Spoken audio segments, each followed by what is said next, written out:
खबर तक पर दिखाई जाने वाले सुपरहिट फिल्मों की कहानियों की श्रृंखला की अगली कड़ी के रूप में मैं जिस फिल्म की कहानी को लेकर आप सबके समक्ष उपस्थित हुआ हूं, वह फिल्म है प्रतिज्ञा। यह फिल्म 1975 ईस्वी में रुपहले पर्दे पर आई थी और उस वर्ष की सर्वाधिक कमाई करने वाली फिल्म थी। इस फिल्म के निर्देशक थे दुलाल गुहा और इस फिल्म में मुख्य भूमिका तब की सुपरहिट जोड़ी धर्मेंद्र और हेमा मालिनी ने निभाई थी, जबकि इस फिल्म में खलनायक की भूमिका में थे अजीत। वहीं सत्यन कप्पू और केस्टो मुखर्जी जैसे कलाकारों ने इसमें सहायक कलाकार की भूमिका निभाई थी। यह फिल्म धर्मेंद्र के बेहद करीबी फिल्मों में से एक माना जाता और वे अपनी पसंद की सर्वश्रेष्ठ फिल्मों में फिल्म प्रतिज्ञा को शुमार करते थे। इस फिल्म में कई बेहतरीन नृत्य के दृश्य और मधुर संगीत का समावेशन किया गया है। इस फिल्म के संगीतकार थे लक्ष्मीकांत प्यारेलाल और फिल्म में गानों को स्वरबद्ध किया था मोहम्मद रफ़ी और स्वर सम्राज्ञी लता मंगेशकर ने। इस फिल्म के प्रमुख गानों की प्रथम कुछ पंक्तियों को मैं आपके आनंद के लिए गुनगुनाता हूँ। परदेसी आया देश में, देश से मेरे गांव में, गांव से मेरी गली में, गली से मेरे घर में, घर से घर से घर से मेरे दिल में, मेरे दिल से जाने का नाम न ले, ओए माँ मैं क्या करूं, बेशरम शर्म से काम न ले, ओए माँ मैं क्या करूं। परदेसी आया देश में, देश से मेरे गांव में, मोरनी ओ मोरनी, मोरनी ओ मोरनी, मैं जंगल की मोरनी, मोरनी ओ मोरनी, पवन की बांधूं पायल, मैं घटा की ओढ़ूं ओढ़नी, मोरनी रे मोरनी, मैं जंगल की मोरनी, मैं जट अमला पगला दीवाना और अब्बा इत कित बात न जाना कि मैनू प्यार कर ली है, सड्डे उठ के वो मरती है। तो आइए जानते हैं क्या है फिल्म प्रतिज्ञा की पूरी कहानी। फिल्म प्रतिज्ञा की कहानी की शुरुआत एक ट्रक ड्राइवर अजीत सिंह, जिसकी भूमिका धर्मेंद्र ने निभाई है, कि एक सेठ के साथ ट्रक लेकर कहीं जाने के दृश्य से होती है। सेठ को जल्दी से अपने गंतव्य तक जाने की हड़बड़ी है, जबकि ट्रक ड्राइवर अजीत अपने खाने का समय हो जाने के कारण ट्रक को एक लाइन होटल पर खड़ा कर वहां खाना खाने और दारू पीने के लिए चला जाता है। सेठ जब इसे जल्दी करने के लिए कहता है तो यह उल्टे सेठ को धमकाता है कि अपने नियमों के अनुसार काम करता है। फिर यह खाने पीने लगता है। तब तक इसके गांव के कुछ लोग इसे खोजते हुए उस होटल में आते हैं और इसे बताते हैं कि इसकी माँ मरणासन्न है। इसे सुनकर जब यह अपना ट्रक लेकर अपनी माँ के पास जाने लगता है, सेठ पहले इसे अपने गंतव्य स्थान तक पहुंचा देने की बात करने लगता है। तब यह जमकर उस सेठ की पिटाई करने लगता है। तब वहाँ मौजूद गांव वाले उस सेठ को बचाते हुए उससे कहता है, इसकी माँ मर रही है और तुम्हें अपने सामान की चिंता पड़ी है, जल्दी से यहाँ से भाग जाओ नहीं तो यह तुम्हें मार देगा। लाइन होटल से खाना खाकर अजीत सिंह अपनी माँ, जिसकी भूमिका लीला मिश्रा ने निभाई है, के पास आता है। यहाँ आकर जब अजीत सिंह अपनी माँ से वैद्य को बुलाने के लिए जाने की बात करता है, तब वह कहती है कि वह अब नहीं बचेगी, इसलिए किसी वैद्य को बुलाने की जरूरत नहीं है, सिर्फ तुम मेरे पास बैठो, मुझे तुमसे कुछ ज़रूरी बातें करनी है। इसके बाद जब वह अजीत सिंह को यह बात बताती है कि वह उसका बेटा नहीं है, बल्कि एक बड़े खानदान और ओहदेदार देवेंद्र ठाकुर का बेटा है, इसके बाद वह उसे इसके पास रहने की कहानी बताते हुए कहती है कि उसके पिता इंस्पेक्टर देवेंद्र सिंह एक कर्तव्यनिष्ठ व्यक्ति थे, लेकिन वे अपने परिवार को भी बहुत प्यार करते थे। मैं उनके घर की नौकरानी थी। जिस दिन तुम्हारा पहला वर्षगांठ मनाया जाना था, उस दिन इंस्पेक्टर देवेंद्र सिंह ने डकैतों के एक बड़े सरगना भूपत को मुठभेड़ में मार गिराया था। साथ ही उसे भूपत के छोटा भाई भरत सिंह, जिसकी भूमिका अजीत ने निभाई थी, के भी गांव में जमा होकर अपने भाई की मौत का बदला लेने की तैयारी करने की जानकारी मिली थी। लेकिन भरत से मुठभेड़ करने के लिए जाने से पूर्व वे थोड़े समय के लिए तुम्हें आशीर्वाद देने के लिए अपने घर आए थे। तुम्हें आशीर्वाद देकर वे डकैत भरत से मुठभेड़ करने के लिए जाने ही वाले थे कि इससे पहले अचानक डकैत भरत और उसके साथियों ने तुम्हारे घर पर हमला कर तुम्हारे पिता को बंधक बना लिया। तुम्हारी माँ ने तुम्हें मेरी गोद में सौंपते हुए किसी तरह से तुम्हारी जान बचाने का आदेश दिया और मैं तुम्हें लेकर वहीं छिप गई। तभी डाकू सरगना भरत तुम्हारी माँ को जबरन उठाकर तुम्हारे पिता इंस्पेक्टर देवेंद्र सिंह के सामने ले गया और उसके साथ बदसलूकी करने लगा। जब तुम्हारी माँ ने डाकू भरत की इस हरकत का विरोध किया तो उसने पहले तुम्हारी माँ को और उसके बाद एक एक कर पहले तुम्हारे भाई और बहन को और फिर अंत में तुम्हारे पिता की भी हत्या कर दी। वह तो तुम्हें भी मार देना चाहता था, लेकिन मैं तुम्हें लेकर छिप गई थी। डाकू भरत ने जानते वक्त यह सोचकर कि तुम्हारे घर में आग लगा दिया कि तुम अगर कहीं उस घर में छिपे होगे तो आग में जलकर मर जाओगे। लेकिन डाकुओं के वहां से जाते ही मैं तुम्हें उस घर में लगे आग से सुरक्षित बचा कर ले आई और फिर तुम्हारी परवरिश की। फिर उसने अजीत से अपने माँ बाप की हत्या का बदला जरूर लेने की बात कहते हुए उसकी बाहों में दम तोड़ दिया। अजीत सिंह अपनी पोषक माँ का दाह संस्कार करने के उपरांत डाकू भरत से अपने परिवार की गई नृशंस हत्या का बदला लेने के लिए उसके ठिकाने पर जाने लगता है। इसी क्रम में जब वह सरोवर के किनारे थक हार कर बेसुध पड़ा रहता है, तब मचलते गाते बैलगाड़ी पर सवार होकर वहां से गुजर रही भरत की भतीजी राधा, जिसकी भूमिका हेमा मालिनी ने निभाई है, की नज़र उस पर पड़ जाती है। वह अपने गाड़ीवान के साथ बेसुध पड़े अजीत के पास आती है और उसे वहां ऐसे पड़े रहने को लेकर सवाल करती है। इस पर जब अजीत सिंह उसे डाकू भरत के ठिकाने का पता पूछता है, तब राधा गुस्सा करते हुए अजीत सिंह से कहती है, क्या वहाँ जाकर डाकू बनना है? मैं नहीं जानती वहाँ का पता। इसके बाद जब अजीत सिंह उससे शहर का पता पूछता है तो फिर वैसे ही तंज करते हुए कहती है कि शहर में जाकर क्या डकैती करोगे? तब अजीत सिंह उससे कहता है कि वह भूख प्यास से व्याकुल है, शहर में जाकर कुछ खाना खाएगा। तब राधा अपने साथ लाई हुई खाने की पोटली उसकी तरफ बढ़ाती है, लेकिन अजीत सिंह यह कहकर उसे लौटा देता है कि वह कोई भिखारी नहीं है। इस पर राधा उससे कहती है कि अगर कोई किसी पर दया कर उसे खाने के लिए कुछ देता है तो इसका मतलब यह नहीं है कि वह भिखारी बन गया है। फिर राधा अपने खाने की पोटली को वहीं छोड़कर यह कहते हुए आगे बढ़ जाती है कि अगर दिल चाहे तो खा लेना। अजीत यहाँ से डाकू भरत की तलाश में आगे बढ़ता है। रास्ते में वह पुलिस इंस्पेक्टर डिसूजा, जिसकी भूमिका सत्यनारायण कप्पू ने निभाई है, के नेतृत्व में पुलिस को डाकू भरत के गिरोह से मुठभेड़ करते हुए पाता है। इस मुठभेड़ में डाकू भरत का गिरोह पुलिस पर भारी पड़ता है। डाकू सभी पुलिस को मार देता है। इंस्पेक्टर डिसूजा इसमें बुरी तरह से घायल हो जाता है। अजीत मानवतावश पुलिस इंस्पेक्टर डिसूजा की जान बचाने की खातिर एक वैद्य को बुलाने जाता है, लेकिन वैद्य के नहीं रहने पर जब वह वापस लौटकर इंस्पेक्टर डिसूजा के पास आता है, तब तक डिसूजा का प्राणांत हो जाता है। इसके बाद अजीत सिंह डिसूजा के कई बातों के अनुसार उसके सारे अस्त्र शस्त्र गोला बारूद लेकर दीनापुर में एक पुलिस चौकी स्थापित करता है, ताकि इस इलाके के डाकू को भरत के आतंक से मुक्त कराया जा सके। यहाँ वह इस थाने का पुलिस इंचार्ज थानेदार इंद्रजीत सिंह बनकर रहने लगता है। शराब के अड्डों पर डाकुओं का अक्सर आना जाना होता है। यह सोचकर थानेदार इंद्रजीत सिंह एक शराब के संचालक ठेकेदार बिरजू सिंह, जिसकी भूमिका जॉनी वॉकर ने निभाई है, की दुकान पर आता है और जमकर शराब पीता है। वह शराब के अच्छा होने की बात बताते हुए जब उसके पैसे ठेकेदार बिरजू सिंह को देने लगता है, तो थानेदार होने के नाते वह पहली बार तो पैसा लेना ही नहीं चाहता है, लेकिन जब थानेदार इंद्रजीत कड़क कर उस मुफ्त में कुछ भी नहीं लेने की बात करता है, तब वह उससे पैसे को ले लेता है। थानेदार इंद्रजीत सिंह उसे बताता है कि इस गांव में सिर्फ तुम्हारा ही एकमात्र घर पक्का का है, इसलिए पुलिस चौकी अब इसी घर में खुलेगी। एक तरफ तुम्हारा शराब बिकेगा और दूसरी तरफ पुलिस चौकी होगी।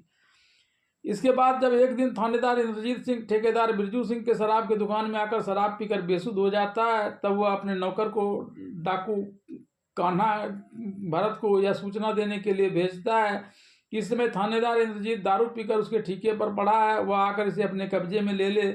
लेकिन इससे पहले कि उसका नौकर कान्हा ऐसा करने के लिए घर से निकल पाता, थानेदार इंद्रजीत का नशा टूट जाता है और नौकर से कहाँ जा रहे हो कहकर सवाल करता है।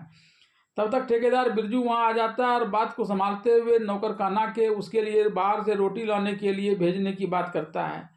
थानेदार इंद्रजीत सिंह खाने के साथ जमकर दारू पीता और ठेकेदार बिरजू सिंह से डाकू भरत के पास जाने का तरीका पूछता है। इस पर ठेकेदार बिरजू सिंह कहता है कि किसी का उसके पास जाना तो दूर, उसका नाम लेने से भी यहाँ लोग डरते हैं। इसके बाद अगर आप उस पर कब्जा करना ही चाहते हैं तो पहले आप उसकी भतीजी राधा को कब्जे में लें।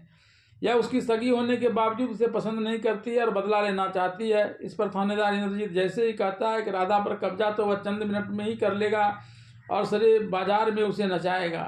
इस बात को सुन राधा के पास रहने वाला गूंगा भिक्खू थानेदार पर हमला बोल देता है। फिर थानेदार इंद्रजीत उसे मारपीट कर वहाँ से भगा देता है। इसके बाद जैसे ही बातों बातों में उसे ठेकेदार द्वारा अपना व्यक्तिगत खुन्नस निकालने के लिए इसके द्वारा राधा पर जुर्म ढावाने का प्रयास करने का जानकारी मिलता है, वैसे ही वह ठेकेदार बिरजू सिंह और उसके नौकर दोनों को बंधक बनाकर रस्सी से लटका देता है। इसके बाद थानेदार इंद्रजीत सिंह एक बार फिर वहां जमकर शराब पीता और बेसुध हो जाता है। गूंगा भीखू से यह बात सुन राधा भड़क जाती है और बेसुध पड़े थानेदार को अपने राइफल की नली से हिलाकर होश में लाती है और थानेदार इंद्रजीत सिंह को चैलेंज करती है कि उसमें अगर दम है तो वैसे सरेआम बाजार में नचा करके दिखाए।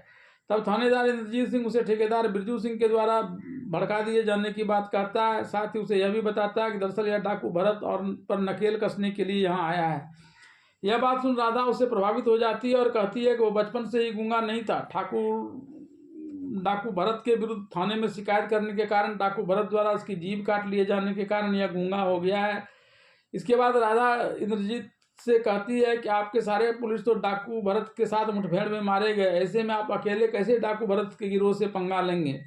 तब थानेदार इंद्रजीत सिंह यहाँ स्थानीय लोगों को पुलिस में भर्ती करने की बात करता है। इस पर राधा उसे इस गूंगे भूखे को पुलिस में भर्ती करने की सिफारिश करते हुए कहती है कि इसके अलावा इस गांव में एक भी मर्द नहीं है, ये सब के सब डाकू भरत से डरने वाला उसका गुलाम है।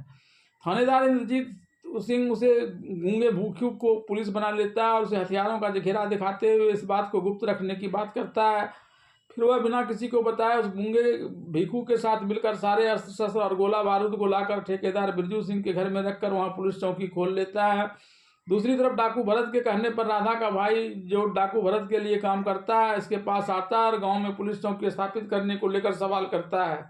तब वह बता देती है कि यहाँ पुलिस चौकी भी स्थापित हो गई है और थानेदार भी आ गया है। राधा से इस बात की जानकारी पाकर डाकू भरत अपने दलबल के साथ ठेकेदार बिरजू के घर में बने उस पुलिस चौकी पर हमला करता है, लेकिन इस बार थानेदार इंद्रजीत अकेले ही डाकुओं के ऊपर ग्रेनेड फेंक फेंक कर कितने ही डाकुओं की जान ले लेता है और बाकी को भागने के लिए मजबूर कर देता है। इस बीच वहाँ एक बुजुर्ग एक डकैत की लाश को पहचानते हुए उसे भला बुरा कहता है। इस पर जब थानेदार इंद्रजीत सिंह उसे इस घटना को लेकर सवाल करता है तब वह बुजुर्ग बताता है कि इंस्पेक्टर देवेंद्र सिंह जो दरअसल अजीत सिंह यानी थानेदार इंद्रजीत का अपना पिता है उसका शागिर्द रहा है। वह इंस्पेक्टर देवेंद्र सिंह और उसके परिवार की डाकू भरत के द्वारा हत्या किए जाने को लेकर उसका बदला लेने की बात करता है। फिर वह अपने आप बूढ़ा हो जाने को लेकर ऐसा करने में अपनी असमर्थता जाहिर करते हुए पश्चाताप करने लगता है। तब थानेदार इंद्रजीत सिंह उसे यह वचन देता है वह यहाँ के लोगों को डाकू भरत के अत्याचार से मुक्त करेगा। फिर वह बुजुर्ग व्यक्ति गांव वाले से यह कहते हैं कि अकेले थानेदार ने जब डाकू भरत के कई आदमियों को मार दिया और उसको भागने के लिए विवश कर दिया, ऐसे में अगर गांव वाले ने इसका सहयोग किया तो गांव वाले के ऊपर डाकू भरत अब आगे कभी जुल्म नहीं ढा पाएगा। इसके बाद ज़्यादातर ग्रामीण थानेदार इंद्रजीत सिंह का सिपाही बन जाता है। राधा थानेदार इंद्रजीत सिंह के द्वारा मारे गए 4 डकैत को देखने आता है। तब यहाँ भीड़ में से कोई राधा पर तंज कसता है। राधा पूरे भीड़ के लोगों को ललकारती है और अंत में उस तंज कसने वाले को पकड़कर 4 चपत लगाते हुए कहती है कि वो अपने घर में अपनी बहन के साथ भी ऐसी ही बातें करता है क्या। तब तक थानेदार इंद्रजीत वहां आ जाता है और राधा को समझा बुझाकर वहां से हटा देता है। एक ग्रामीण चंडी जिसकी भूमिका केस्टो मुखर्जी ने निभाई है ज़्यादातर गांव वालों के थानेदार इंद्रजीत के द्वारा पुलिस बना लिए जाने की सूचना देने ठगे ठाकुर भरत के पास आता है। इस पर डाकू भरत उसे कहता है कि वह भी जाकर पुलिस में बहाल हो जाए और वहाँ की सारी सूचनाओं को तत्काल इसे ला कर देने का काम करे। साथ ही वह इसे अकेले में पुलिस बल में भर्ती होने के लिए नहीं जाने की बात करता है क्योंकि ऐसा करने से थानेदार इंद्रजीत के मन में उसके प्रति शंका उत्पन्न हो सकती है। ठाकुर अजीत सिंह की बात मान चंडी पुलिस में भर्ती हो जाता है, लेकिन एक दिन जब थानेदार इंद्रजीत ठेकेदार बिरजू सिंह को कहकर सभी को मुफ्त में दारू पिलाने का आदेश देकर कहीं चला जाता है, तब नशा की हालत में चंडी इस बात का खुलासा कर देता है कि डाकू भरत के कहने पर ही उसने पुलिस की नौकरी स्वीकार की है। इसके बाद जब सब मिलकर दारू पीकर उधम मचा रहा होता है तभी थानेदार इंद्रजीत वहां पहुंच जाता है और सबको लाइन में लगाकर निशानेबाजी का अभ्यास करने के लिए कहता है। इस दौरान जब उसे चंडी के डाकू ठाकुर अजीत का आदमी होने की बात की जानकारी मिलती है तो वो उसे अपने पुलिस टीम से निकालता तो नहीं है, लेकिन उसे छोटे मोटे काम देने लगता है। निशानेबाजी में अपने पुलिस की विफलता से उसे काफ़ी तकलीफ होता है। ऐसे में यह पुलिस को ध्यान देने के साथ साथ नियमित अभ्यास कर निशानेबाजी के स्तर में सुधार लाने की बात करता है। इसके बाद वह खुद ही उस डिब्बे पर निशाना लगाकर सबको दिखाना चाहता है, लेकिन इसकी गोली छूटने से पहले ही एक दूसरी गोली उस डिब्बे का निशाना लगा देती है। जब यह गोली चलाने वाले के बारे में जानकारी प्राप्त करना चाहता है तब राधा वहाँ सामने आ जाती है और खुद उस डिब्बे पर निशाना लगाने की बात करती है और इसके बाद वह अपना घर चली जाती है।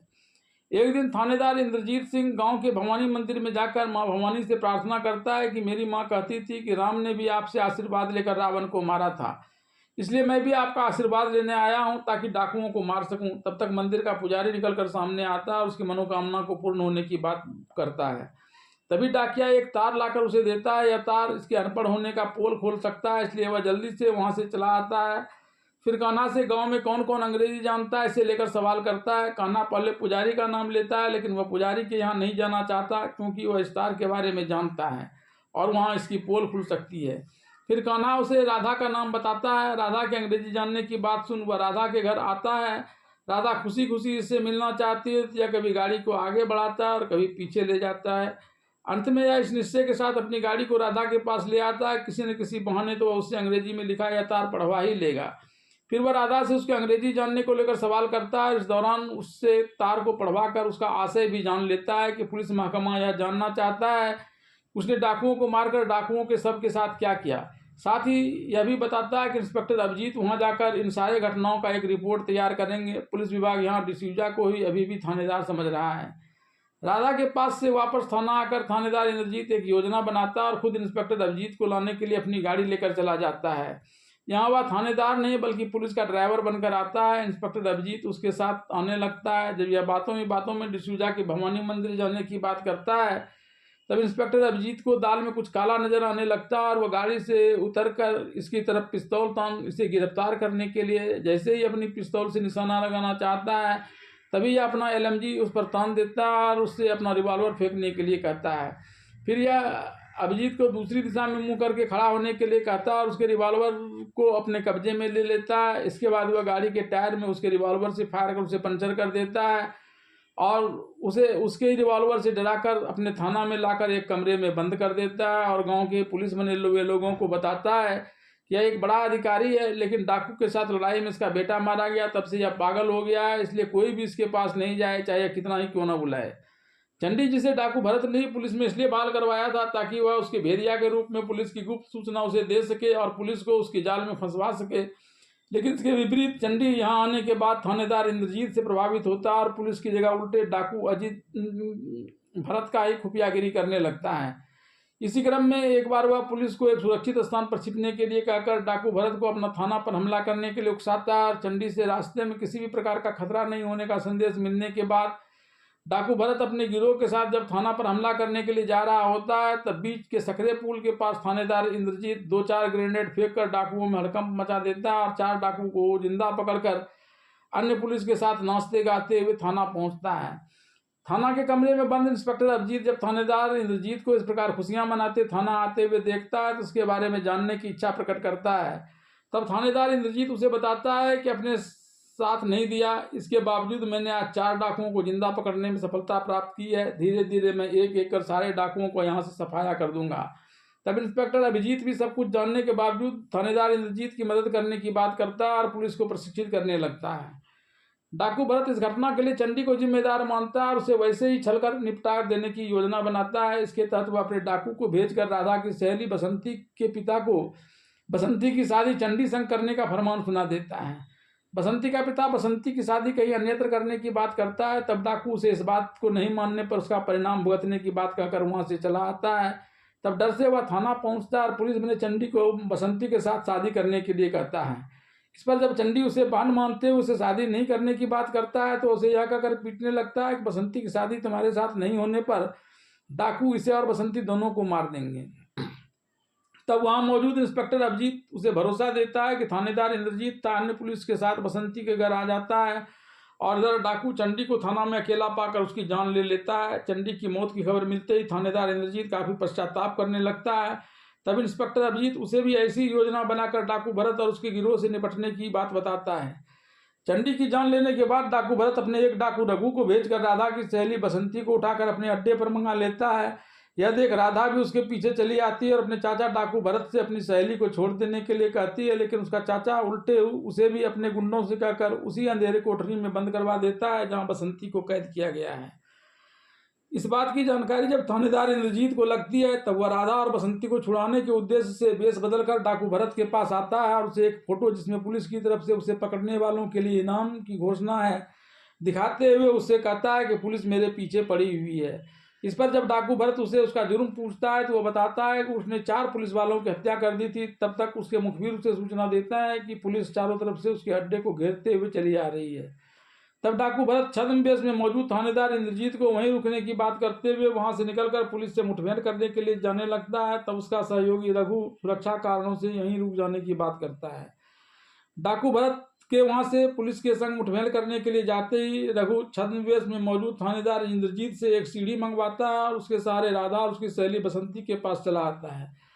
वह बसंती को छद्मवेशधारी थानेदार इंद्रजीत के साथ मस्ती करने के लिए भेज देता है और राधा के साथ अपनी हवस मिटाने का प्रयास करता है। पहले तो बसंती थोड़ी डर जाती है, लेकिन जब ऊपर जाकर उसे असलियत का पता चलता है तब वह वहीं रुक जाती है और छद्मवेश में मौजूद थानेदार इंद्रजीत राधा को बचाने के लिए नीचे आ जाता है।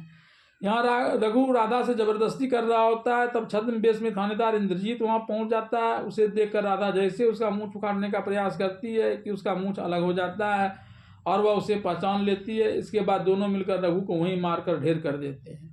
रघु से निपटकर राधा और थानेदार इंद्रजीत दोनों वहां चले आते हैं जहां पुलिस और डाकुओं के बीच मुठभेड़ चल रहा है। इस मुठभेड़ में जब डाकू भरत पर पुलिस भारी पड़ने लगती है तब डाकू भरत दूसरे तरफ से पुलिस पर हमला करने के लिए जाने लगता है। थानेदार इंद्रजीत इसे देखकर उसका पीछा करता है। इस क्रम में डाकू भरत गोली चलाकर उसके घोड़े को जख्मी कर देता है, जिससे थानेदार इंद्रजीत भी घोड़ा से गिरकर जख्मी हो जाता है। तब डाकू भरत गोली चलाकर उसकी जान लेने पर उतारू हो जाता है, लेकिन उसकी गोली से खुद को बचाते हुए पत्थर उठाकर उसे मारता है। इस क्रम में गोलियां चलाते हुए डाकू भरत जैसे ही उसके थोड़ा करीब आता है या उछलकर उसके पास चला आता है और उसे मारते मारते बेदम कर देता है। फिर जब डाकू भरत थानेदार इंद्रजीत से बचने के लिए नदी में भागने लगता है तब इस क्रम में उसकी गिर पड़ी रिवॉल्वर को उठाकर थानेदार इंद्रजीत उसे गोली मार देता है, जिससे डाकू भरत मर जाता है। डाकू भरत के मरने की खबर जब पुलिस महकमा के आला अधिकारी तक पहुंचता है तो वे वहां के थानेदार जो उसके अनुसार डिसूजा है उसे पुरस्कृत करने के लिए यहाँ आता है। यहाँ इंस्पेक्टर अभिजीत से उसे पता चलता है कि इंस्पेक्टर डिसूजा की पहले ही मौत हो चुकी है और उसकी जगह यहाँ एक अजनबी इंद्रजीत थानेदार बनकर काम कर रहा है। डिसूजा के साथ जितने पुलिस आए थे उस सबको भी डाकुओं ने यहाँ मुठभेड़ के दौरान मार दिया था।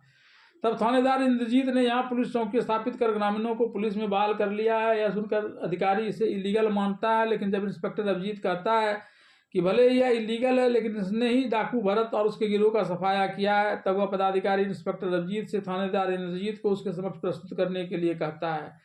थानेदार इंद्रजीत जब यहाँ आकर उसे अपने पिता और परिवार के साथ घटी घटना के बारे में बताता है तब वह बड़ी अधिकारी इससे कहता है कि तुम्हारा पिता मेरे लिए दोस्त ही नहीं बल्कि भाई के समान था।